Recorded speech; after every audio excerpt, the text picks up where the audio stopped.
Rising star ದರ್ಶನ್ಗೆ ಹೈಕೋರ್ಟ್ನಲ್ಲಿ ಭಾರಿ ಹಿನ್ನಡೆ. ಸದ್ಯಕ್ಕೆ ದರ್ಶನ್ಗೆ ಪರಪ್ಪನ ಅಗ್ರಹಾರದ ಜೈಲೂಟವೇ ಗತಿ. ಮನೆಯೂಟಕ್ಕಾಗಿ ರಿಟ್ ಅರ್ಜಿ ಸಲ್ಲಿಸಿದ ನಟ ದರ್ಶನ್. ಹೈಕೋರ್ಟ್ನಲ್ಲಿ ನಟ ದರ್ಶನ್ ಸಲ್ಲಿಸಿದ್ದ ಅರ್ಜಿಯ ವಿಚಾರಣೆ. ದರ್ಶನ್ ಪರ ವಾದ ಮಂಡಿಸಿದ ಹಿರಿಯ ವಕೀಲ ಫಣೀಂದ್ರ.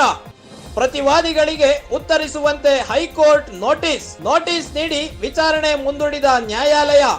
ಜುಲೈ 18ಕ್ಕೆ ವಿಚಾರಣೆ ಮುಂದೂಡಿ ನ್ಯಾಯಾಧೀಶರ ಆದೇಶ. ಮುಂದಿನ ಆದೇಶದವರೆಗೂ ದರ್ಶನ್ಗೆ ಸಿಗಲ್ಲ ಮನೆ ಊಟ.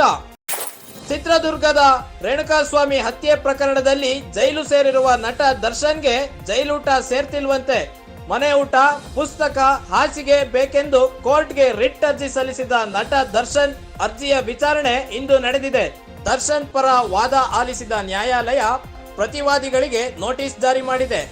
ಮುಂದಿನ ಆದೇಶದವರೆಗೂ ದರ್ಶನ್ಗೆ ಸಿಗಲ್ಲ ಮನೆ ಊಟ.